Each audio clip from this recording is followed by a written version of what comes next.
जिस समय गाय ने आवाज लगाई तो राजा परीक्षित को क्रोध आ गया। राजा परीक्षित पास में पहुंचे, गाय भी खड़ी हो गई।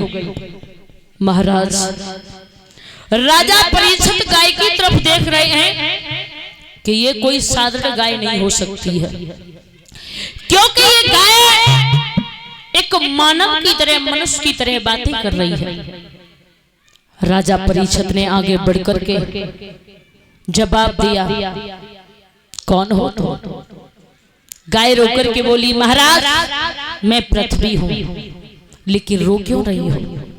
क्या बात है, कौन तुम्हें परेशान कर रहा है?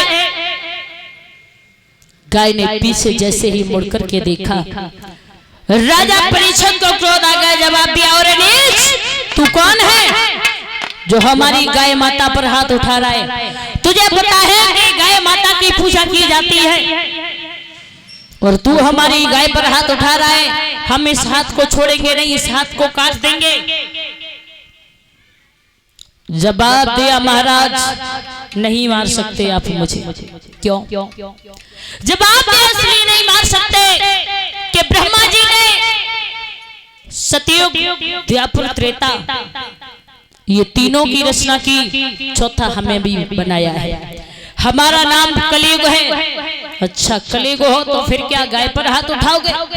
जवाब दिया, मेरा राज है, चाहे मैं कुछ भी कर सकता हूँ। राजा परीक्षित बोले, हम तुझे चिन्ना भी नहीं छोड़ेंगे, तू ध्यान रख। बोले, आप कौन हो? बैल ने रोकर के जवाब दिया है, महाराज मेरा नाम धर्म है, मैं धर्म हूं। जवाब दिया, आप धर्म हो? हाँ। गाय माता ने कहा रोक करके कि हे राजन, मैं सारी भूमि का भार उठाती हूँ, इस पृथ्वी का भार उठाती हूँ, लेकिन फिर भी पता नहीं ये पापी कलयुग क्यों मेरे ऊपर बाहर कर रहा है। आज रो करके बोली, महाराज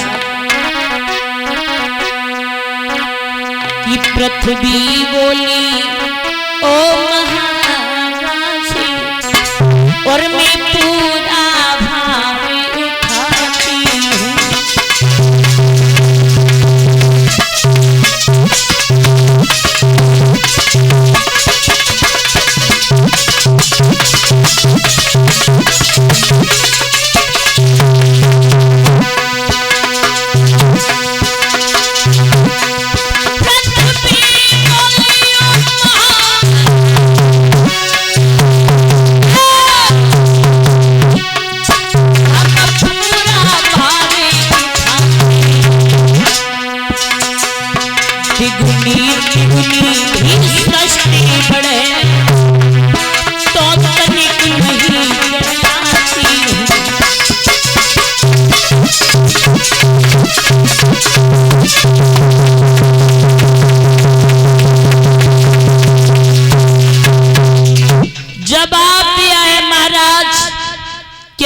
क्या नहीं करें? राजा परीक्षित बोले, चिंता ना करो, हम जिंदा ही नहीं छोड़ेंगे। हाँ, इससे मैं छोड़ूंगा नहीं जिंदा। महाराज, कलयुग ने कहा अभी तो कुछ पाप नहीं हो रहा है। राजन आगे जब समय घनघोर कलयुग आएगा, ध्यान रखना श्रोताओ, जब घनघोर कलयुग आएगा तो ध्यान रखना मेरे भैया, भाई अपनी बहन को नहीं देखेगा, पिता अपनी पुत्री को नहीं देखेगा, बहुत पाप होगा। घनघोर कलयुग आएगा तब। और महाराज सतयुग, द्वापर, त्रेता भगवान अवतार लेकर के आए थे, लेकिन इस कलयुग में भी आप लोग ये ना समझे कि भगवान अवतार लेकर के नहीं आएंगे, अवश्य आएंगे। जब घनघोर कलयुग आएगा, जब महापाप होने लगेगा, भाई अपनी बहन को नहीं देखेगा, महाराज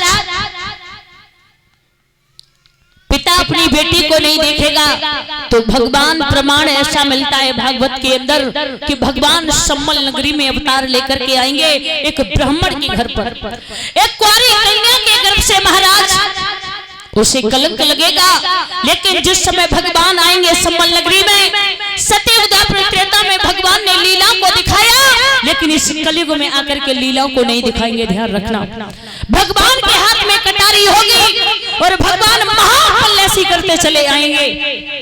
ध्यान रखना, जीव जंतु सभी नर नारी अकुला जाएंगे, घबराने लगेंगे, लेकिन भगवान का क्रोध शांत नहीं होगा। महाराज ध्यान रखना, जब घोर कलयुग आएगा तब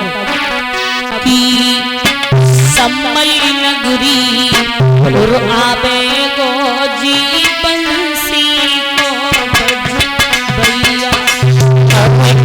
सम्मल नगरी आवे गो मुरली को बज, अब की सम्मल नगरी आवे गो मुरली को बज भैया। सम्मल नगरी आवे बंसी को बजैया। अब की सम्मल नगरी आवे मुरली को, अब की सम्मल नगरी आवे मुरली को बजैया।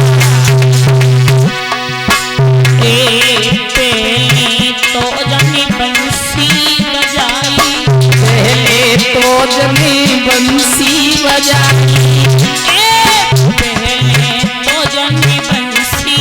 बजाई, पहले तो जमी बंसी बजाई।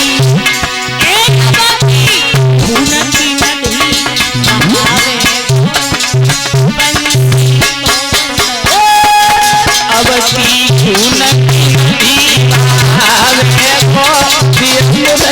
को बजैया। अब सम्मल नगरी आवे गो बंसी को बजैया। पहले तो जी पैदल आओ, पहले तो जी पैदल आओ, लेकिन भैया अब की बड़ी वोट आवे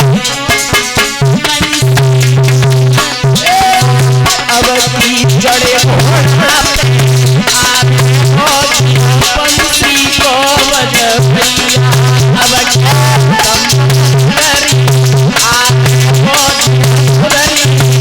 बज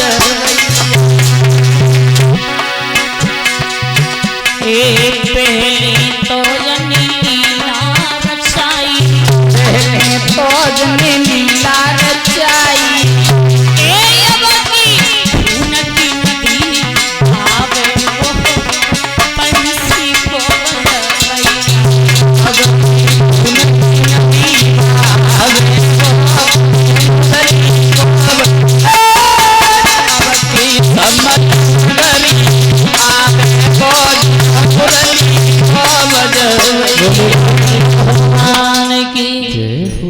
महाराज सूत जी महाराज वर्णन करते हैं शरण का ऋषियों।